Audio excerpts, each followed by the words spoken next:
As we reported earlier, President Donald Trump heads to Capitol Hill tonight to deliver his State of the Union address. He'll be speaking to Congress and the nation on the eve of what's anticipated to be an acquittal in his Senate impeachment trial.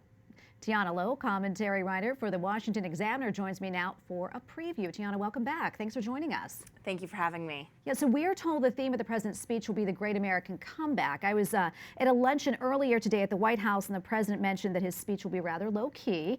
I'd like to see what you'd like to hear the president say tonight. What are you looking for him to say? I mean, as it should be low-key. The key to a victory lap is to remain humble. The fact is that we are in the longest bull market in American history. Stock markets are hitting record highs. The first real wage growth in over a decade is disproportionately benefiting low-income workers. Record half-century low unemployment, disproportionately affecting records for minorities. You know, this is a lot to be proud of. I think that last year at this time, Trump was in a position of defeat because it was at the end of that whole government shutdown fracas where Nancy Pelosi won. And right now, she just suffered one of the biggest losses of her political career in this Senate inevitable acquittal. So he could boast, but he'd be wise just to let the numbers speak for him. You mentioned the economy. What else do you think he's going to highlight with his speech tonight?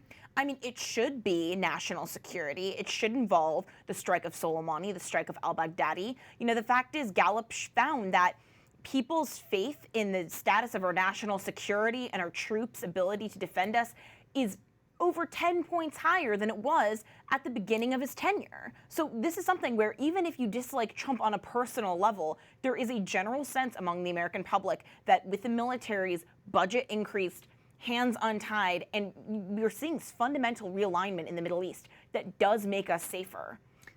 Tiana, do you think we'll have any surprises tonight? I mean, Trump can always throw a curveball. I think that if we saw those Super Bowl ads over the weekend, he highlighted three incredibly important things: the economy and national security, but also his criminal justice reform plan. So this is not the same campaign that he was running leading into the 2018 midterms where he decided to go off the walls and discussing his immigration agenda. Instead, he's focusing on things that are broadly popular. And he will know that Democrats will be writhing in their seats as they don't want to applaud freed prisoners, people giving a second chance at a free life.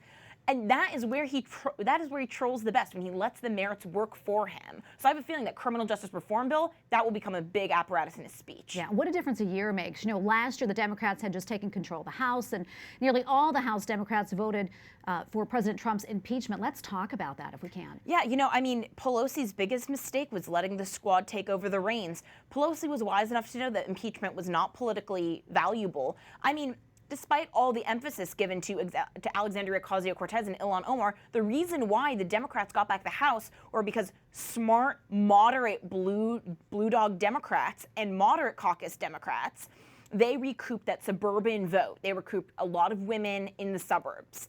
And we see the impeachment's anathema in the suburbs. Impeachment is not polling well in the swing states.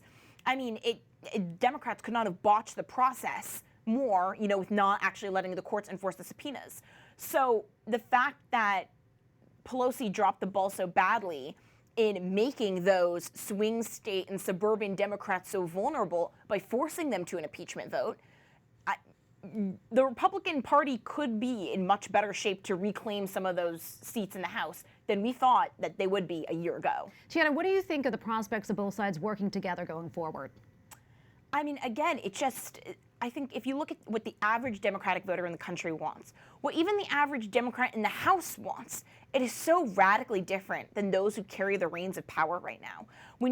I mean, think about it. We were in March debating whether or not a resolution about a congresswoman's anti-Semitic comments should denounce hate of all kinds. They tried to what about anti-Semitism? So I think that there is a genuine capacity for the Democratic Party in the median agenda to work with Trump, and especially considering Trump is a cosmopolitan Republican. He cares about criminal justice reform in a way that I don't know that every single Tea Party Republican would have. So there's obviously Trump likes spending bills. Trump likes infrastructure packages. He's not necessarily a small C conservative, but so long as the most radical wing of the Democratic Party is carrying the reins, they're just going to continue to obstruct and melt down, and nothing will get done. Tiana, thanks so much for your insight. We appreciate it. Tiana Lowe, commentary writer for the Washington Examiner. Thanks again for your analysis. Thank you.